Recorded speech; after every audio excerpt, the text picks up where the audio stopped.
對你嚟講，生命裏面最重要嘅係啲乜嘢啊？係品嘗美食嘅情緒價值，係享受自然嘅生活態度，係人寵共處嘅歡樂時光，定係家人團聚嘅美好回憶？我哋每個人都有自己看重嘅人同事，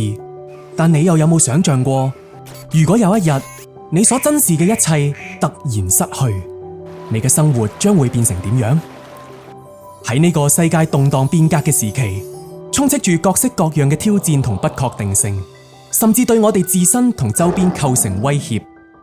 每個人都盼望政府能夠提供堅實嘅保障，讓大家能夠安心咁生活、工作同追求夢想。國家安全係我哋共同守護嘅理念，亦係我哋家園嘅重要屏障。港區國安法及維護國家安全條例完善咗香港特區維護國家安全嘅法律制度同執行機制，為我哋築起一道安全穩定嘅防線，守護住我哋引以為傲嘅一國兩制。隨住港區國安法嘅頒布實施，香港社會由亂變治，市民嘅生活同經濟活動回復正常，為未來發展奠定穩固基礎。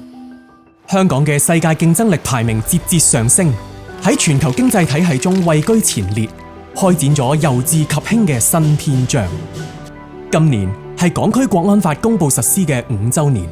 我哋嘅生活得到保障，我哋嘅社會得以穩定，我哋嘅家園變得美好。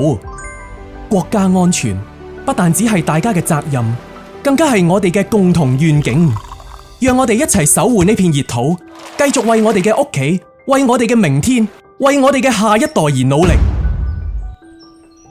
齊心守護國家安全，攜手保衛你我家園。